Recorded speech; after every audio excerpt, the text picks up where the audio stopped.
I went from having a dad bod to having abs that pop even when I'm relaxed. And I did it by following a strategy, and the strategy is not a diet plan or a workout program. The strategy is based on a principle called the Pareto principle. The Pareto principle is the 80-20 rule. And the 80-20 rule says that 20% of the things that you do get you 80% of the results that you can get. So what you really need is a strategy that's gonna put losing fat on autopilot mode. And so in this video, I'm gonna show you what the 20% is in the context of fat loss so that you can cut the fluff and finally get ripped. Now, if you wanna lose fat without being in the gym all day, then there's only really two things that you need to watch. Now, the first thing you've gotta take care of if you wanna lose fat on autopilot mode is your movement. Before watching this video, you might have tried a few things to lose fat. You might have tried the ketogenic diet or the paleo diet or maybe the carnivorous diet or the vegan diet, but none of those things are actually going to help you lose weight. Now, for some reason, people on the internet love to talk about diet when it comes to fat loss,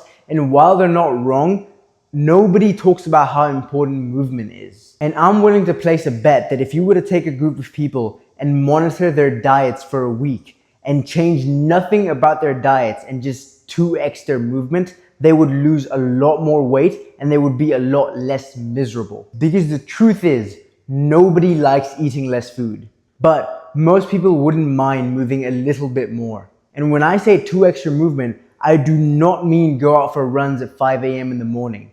If you swim once every week, then start swimming twice per week. If you don't walk at all on a daily basis, then go out for a 15-minute walk every day. Increasing your movement can be as simple as taking your dog out for a walk or going out with a significant other for a little walk and talking to them. It doesn't have to look like pushing around weight in the gym or running endlessly on a treadmill. Believe it or not, I went from a chubby, fluffy version of myself to the version of myself that you're seeing on screen now without ever setting foot on a treadmill or a Stairmaster or any of those fucking boring cardio machines. I'm not ashamed to say that cardio fucking sucks and I hate it. It's boring, it's mundane, I can barely stay sane when I'm on the treadmill. So there's no way I'm gonna consistently do cardio. Which is why the first question that I ask guys who enter my school community and wanna lose fat is, how much are you moving? I'm not gonna ask you what you're eating. I'm not gonna ask you how many times you're hitting the gym. All I'm gonna ask you is, how much are you moving on a daily basis? Take one of my clients, T, for example. He was on the ketogenic diet and he lost a lot of weight, but because the ketogenic diet is unsustainable, he gained all the weight back. But when he started working with me, I implemented this exact approach of increasing his movement instead of decreasing how much he was eating. And he lost 10 pounds in 1 month while he went out for drinks every weekend. Now, people in the fitness industry just like to throw this random number of 10K steps at your face whenever they say that you have to move more. But there's no hard and fast rule about you needing to hit 10K steps. Like I said before, if you just 2x your movement, which means that if you go from 4,000 steps to 8,000 steps, that works. If you go from playing tennis once per week to playing tennis twice per week, that works too. All that matters is that you move more than you're moving right now. For me, what I did, as the photo suggests, me holding a tennis racket up, I just started playing more tennis because it was the only form of, quote, cardio that I enjoyed. And I know that because it was the only form of cardio that didn't really feel like cardio. But of course, that doesn't mean that you have to start playing tennis. All I'm saying is that everyone's approach can be personalized, and that's what makes it so easy, the personalization. By the way, if you want me to personally review and assess your workout program, diet, and current physique and tell you what the next best course of action is for you for free, then you can sign up for my email list. This is my first time actually telling people about it on my YouTube thing. So let's see how many people sign up. But once I get 10 people, I'm gonna do like a personalized review for your workouts, your diet, and all of that, obviously for free. Okay, so we covered the first thing that you need to keep track of, which is your movement.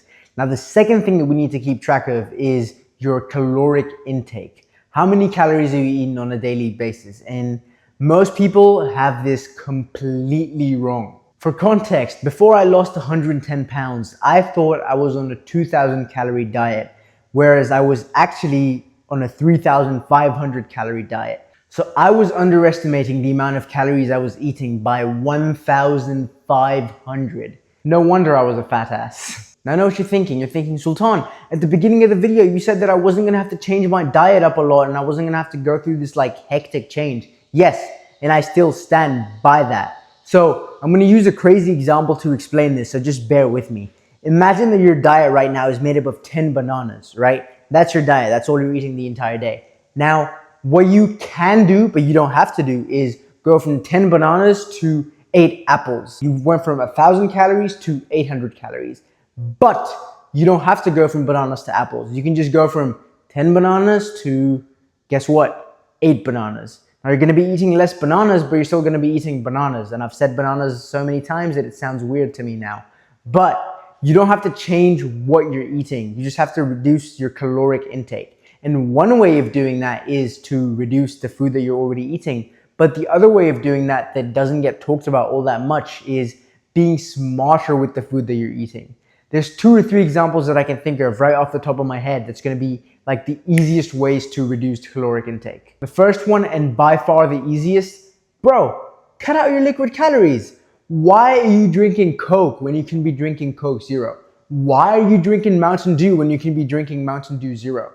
Just have 0-calorie soda or pop or whatever the fuck they call it where you're from. I don't understand who the fuck spread this propaganda about like 0-calorie drinks. Bro, they're like made from the devil's piss or some shit. They're just 0-calorie drinks. They've got artificial sweeteners in them. It's not like those other drinks are super healthy for you anyway, so I don't know what the fuss is about. So if you're struggling to lose weight and you don't know how to reduce your caloric intake, start there. Ground zero is cutting out all liquid calories. The second thing that I can think of right off the top of my head to reduce caloric intake is condiments. Bro, a tablespoon of peanut butter and a tablespoon of peanut butter are not the same. I swear, if people actually started reading serving sizes, they'd understand the difference between a tablespoon and a tablespoon.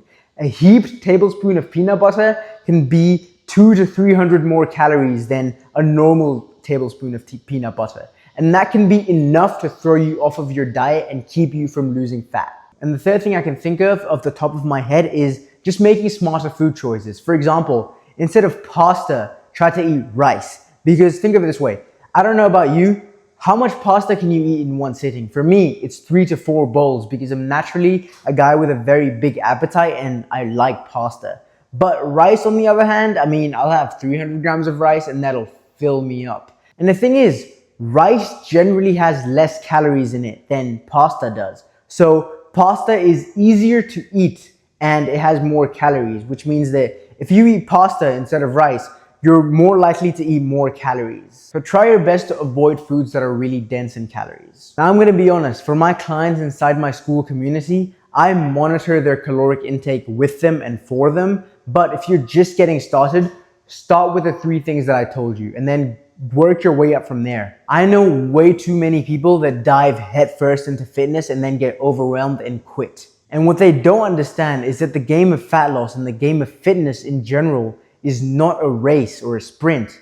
It's a marathon. The goal isn't to get in shape so you can look good in a suit. It's to get fit and stay fit forever.